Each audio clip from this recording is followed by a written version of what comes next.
Dear student, today we have learned about oversubscription of share. Oversubscription का मतलब है कि जितने शेयर पब्लिकली इशूड किए गए हैं उससे ज़्यादा का कंपनी को अगर एप्लीकेशन रिसीव्ड हो रहा है तो वो एज ए ओवरसब्सक्रिप्शन है. बुक की लैंग्वेज में क्या कर रहा है? Share issued by well managed and financially strong companies often get over subscription. ये बताने का मतलब ये कि अगर किसी कंपनी जो कि फाइनेंशियली स्ट्रॉन्ग है, उसकी मार्केट में अच्छी रेपुटेशन है, तो उन कंपनियों के लिए ओवर सब्सक्रिप्शन बहुत ही नॉर्मल सिचुएशन है. Share are set to be over subscribe when the number of share applied for is more than the number of share offered to the public for subscription. यानी कि क्या है, जो भी share publicly issued किए गए हैं उससे ज़्यादा के शेयर ऑफर्ड हो रहे हैं, पब्लिकली सब्सक्राइब्ड हो रहे हैं, तो ये क्या है? As a over subscription. However the company can not allotted share more than that offered for subscription. यानी कि कंपनी जितने शेयर कंपनी के पास है उससे ज़्यादा शेयर अलॉट नहीं कर सकती. यानी कि अगर ओवर सब्सक्रिप्शन है तो क्या सारे शेयर होल्डर को शेयर अलॉट कर सकते हैं? नहीं. क्यों? क्योंकि कंपनी जितने शेयर पब्लिकली इशूड कर रही है उससे ज़्यादा शेयर अलॉट नहीं हो सकता. The board of director will have to allot share on pro rata basis. तो इस सिचुएशन में ओवर सब्सक्रिप्शन में जो बोर्ड ऑफ डायरेक्टर होते हैं उन्होंने क्या किया? शेयर का अलॉटमेंट प्रो रेटा बेसिस पे किया. प्रो रेटा बेसिस मीन्स जिसने जितने शेयर का एप्लीकेशन भेजा उसे कम शेयर यानी कि कम प्रपोर्शन में शेयर अलॉट किया गया. फॉर एग्जांपल, अगर किसी ने 10 शेयर की डिमांड की तो उसे 5 शेयर या 6 शेयर उसके प्रपोर्शन में जो ऑफर्ड है कर रहे हैं उस प्रपोर्शन में कम शेयर अलॉट किया गया. It means that smaller number of shares are allotted to each applicant according to the number of shares applied by him. There may be some applicants who are not allotted any share. तो ऐसे भी situation हो सकती है कि कुछ share holder को एक भी शेयर अलॉट नहीं किया गया, या जो भी शेयर अप्लीकेंट है उनको जितने शेयर उन्होंने अप्लाई किए उसके प्रपोर्शन में कम शेयर अलॉट किया गया. तो इसके लिए अब एक क्वेश्चन लेंगे जिसके बिहाफ पे हम ये ओवर सब्सक्रिप्शन के केस को अच्छी तरह समझ सकें. Now take an illustration. 17 X limited issued 30,000 share of ₹10 each payable as under. तो जो क्वेश्चन की इन्फॉर्मेशन है उसको ऑलरेडी हम एक शॉर्ट फॉर्म में इन्फॉर्मेशन लिख रहे हैं शुरू से ही, तो उसी तरह से मेंटेन करेंगे. As a issued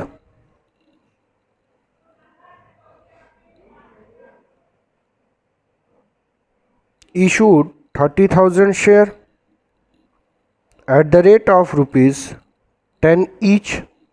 The amount was payable as follows: application ₹3, allotment ₹2, first call ₹2.50, and second and final call ₹2.50 और total value ₹10. Application were received for 50,000. Publicly issued किए थे 30,000. Subscribed share 50,000 share and the allotment were made as under. तो application received 50,000 share से है and allotment were made as under.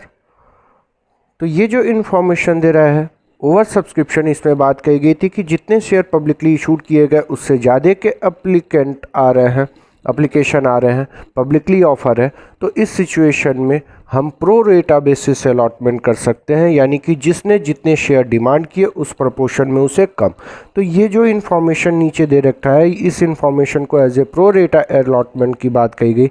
तो 24,000 के applicant को पूरा पूरा अलॉट किया गया, 18,000 के शेयर के अप्लीकेंट को ओनली 6,000 शेयर अलॉट किए गए, और 8,000 के अप्लीकेंट को कुछ भी शेयर अलॉट नहीं किया गया। तो जिनको कोई भी शेयर अलॉट नहीं किया गया वो उनका पैसा कंपनी रिटर्न कर देगी। तो अब ये इन्फॉर्मेशन जो है, हम एक और कॉलम बना रहे हैं यहाँ अलॉटमेंट ऑफ शेयर के बारे में, जो कि क्वेश्चन में इन्फॉर्मेशन दे रखा है as a 24,000 applicant share allotted full, that means proportionately full share allotted. 24,000 के अप्लीकेंट को पूरा पूरा 24,000 शेयर अलॉट किया गया। Next 18,000 applicant proportionately allotted only 6,000 share. And next application for 8,000 share nil। Now 8,000 के applicant को nil, एक भी शेयर अलॉट नहीं किया गया। तो एक कॉलम हमारे सामने था issued, next as a subscribe, and third column allotment of share.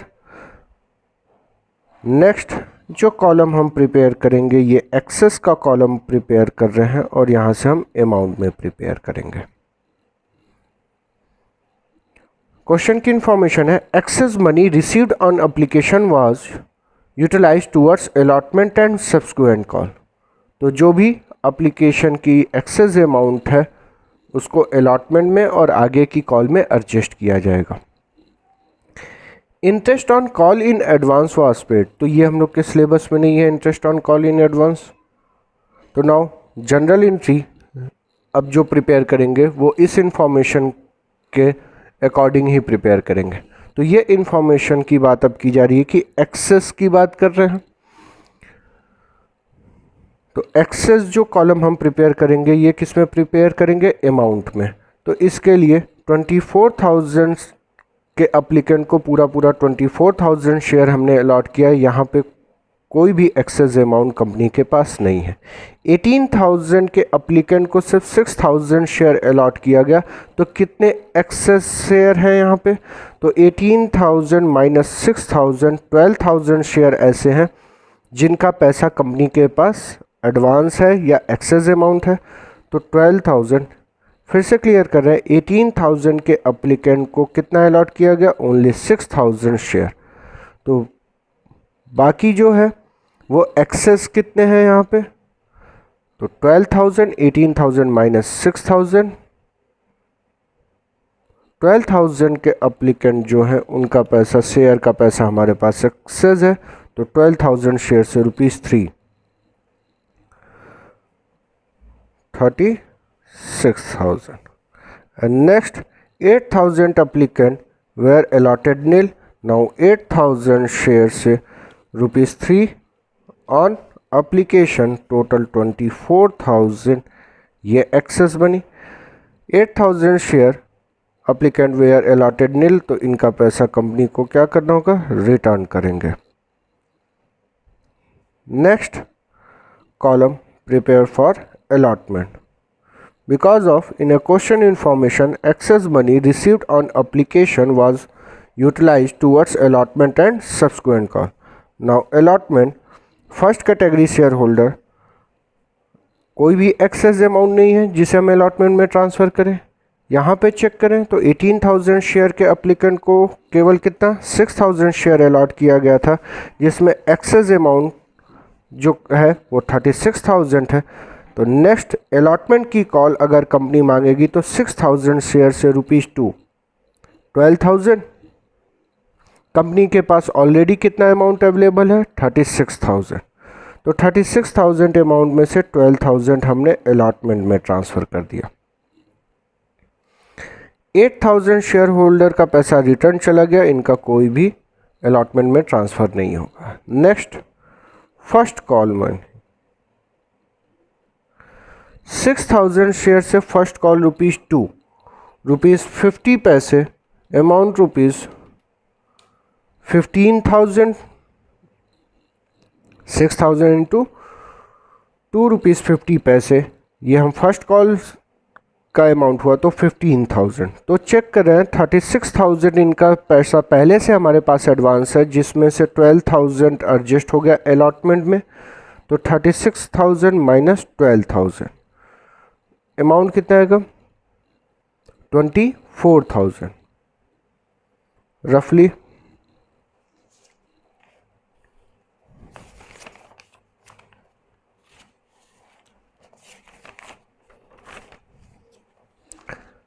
रफली अगर इन्फॉर्मेशन देखें तो 36,000 टोटल अमाउंट था, जिसमें से हमने माइनस 12,000 ये एक्सेस अमाउंट है, जिसमें से 12,000 हमने अलॉटमेंट के लिए माइनस कर दिया।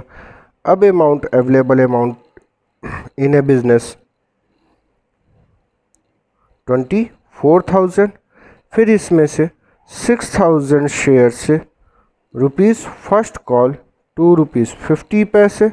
नाउ 15,000 और माइनस कर दें तो बैलेंस अमाउंट एज ए 9,000 ये अभी भी है।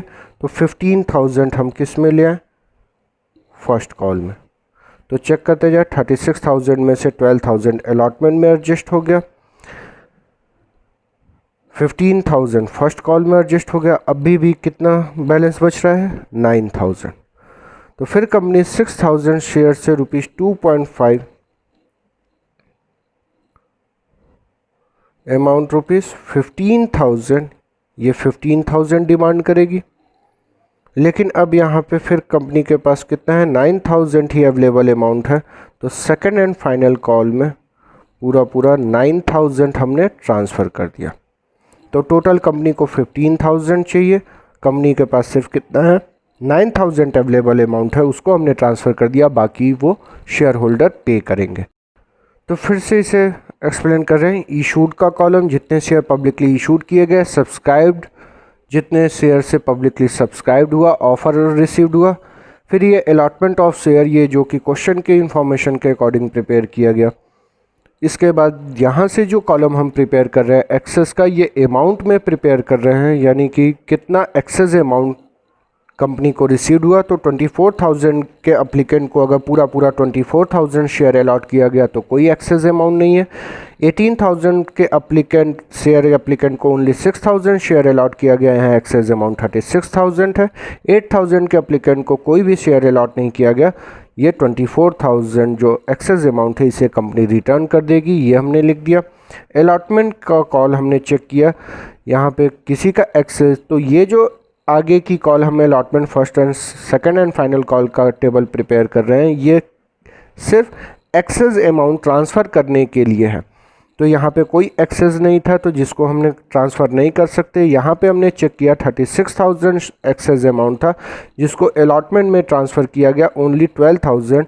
क्यों? क्योंकि 6,000 शेयर से रुपीज़ अलॉटमेंट ₹2 12,000, तो पूरा अमाउंट हमारे पास अवेलेबल था, तो हमने एक्सेस अमाउंट को ही ट्रांसफ़र करने की बात कही। तो ये एक्सेस अमाउंट को हमने ट्रांसफ़र किया। 15,000 for first call on 6,000 share, ये ट्रांसफ़र हुआ।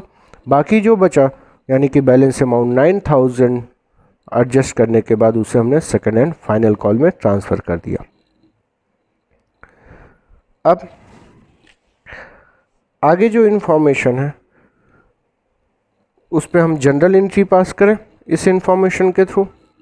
तो first entry application money received, now bank account debit to share application. तो 50,000 शेयर से एप्लीकेशन रिसीव्ड हुआ ₹3, 1,50,000 and 1,50,000।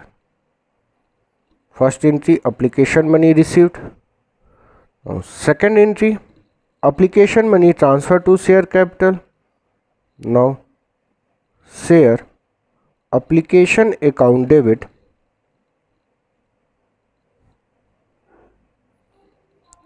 To share capital. Share application debited ₹1,50,000। Share capital में जितने share company के पास हैं, क्या उससे ज़्यादा एज ए कैपिटल क्रिएट नहीं कर सकते, यानी कि उससे ज़्यादा अमाउंट ट्रांसफ़र नहीं करेंगे। तो इशूड है 30,000 और सब्सक्राइब्ड है 50,000। तो कंपनी ने सिर्फ 30,000 शेयर अलॉट कर सकते, तो उसे शेयर कैपिटल में ट्रांसफ़र किया गया on 30,000 share ₹3 90,000 transfer to share capital. अब ये जो टेबल प्रिपेयर कर रहे थे, इससे हम देख रहे हैं यहाँ पे 2x अमाउंट 36,000 था, जिसे अलॉटमेंट में ट्रांसफ़र किया गया 2 शेयर अलॉटमेंट ₹12,000। बाकी जो एक्सेस अमाउंट होगा आफ्टर अलॉटमेंट, जो भी एक्सेस अमाउंट होगा उसे कॉल इन एडवांस में पहले ट्रांसफ़र करेंगे। Now call in advance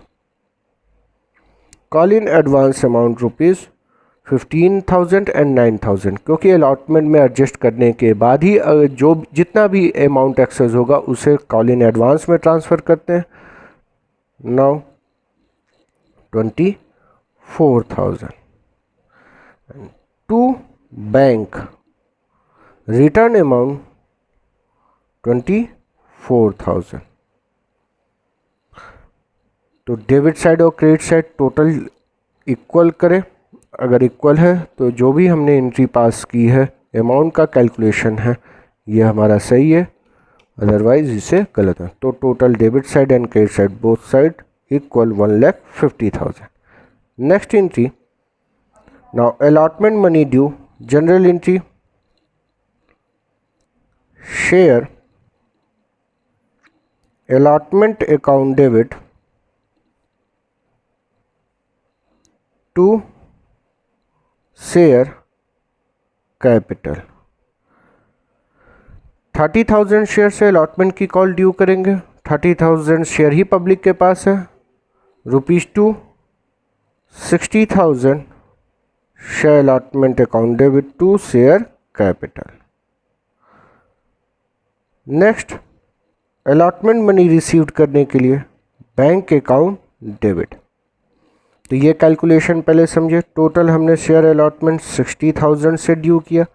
table में ऑलरेडी बता रहा है कि हमारे पास कितना अवेलेबल अमाउंट है, 12,000 अवेलेबल।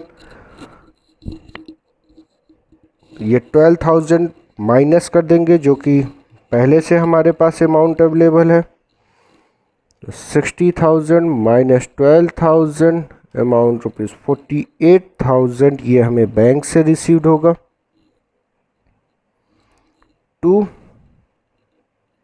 शेयर अलॉटमेंट, ये अमाउंट अलॉटमेंट पे रिसीव्ड हुआ 48,000। तो कौन पे करेगा? 24,000 शेयर होल्डर वो पे करेंगे। ये कुछ भी पे नहीं करेंगे क्योंकि इनका अमाउंट ऑलरेडी हमारे पास है। Next, share first call account debit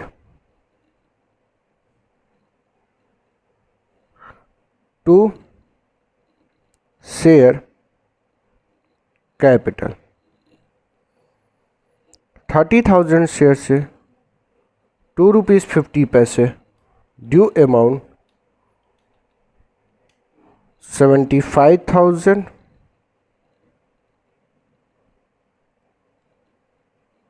Now first call money due. Next entry, first call money received, bank account debit। Calculate करें, 75,000 टोटल हमें फर्स्ट कॉल पे चाहिए।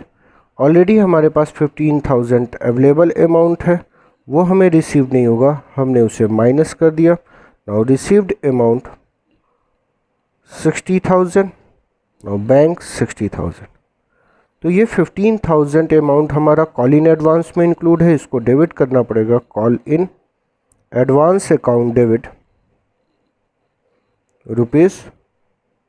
₹15,000 to share first call account 75,000। Next, second and final call money due, share second and final call account debit to share capital. Now 30,000 share second and final call rupees 2 rupees 50 paise, 75,000 second and final call money due. Now next, second and final call money received, bank account debit 75,000 में से second and final call में दिख रहा है column में हमारे पास already पहले से अमाउंट 9,000 अवेलेबल है, माइनस 9,000, 75,000 माइनस 9,000, वैल्यू रुपीज़ 66,000, ये हमें बैंक से रिसीव्ड हुआ। 9,000 जो कि ऑलरेडी पहले ही 24,000 फर्स्ट एंड सेकंड कॉल का अमाउंट कॉल इन एडवांस में ट्रांसफ़र कर रखे थे। अब कॉल इन एडवांस का अमाउंट ट्रांसफ़र करने के लिए bank account debit, call in advance account debit rupees 9,000 to share second and final call, total 75,000. Now journal entry complete.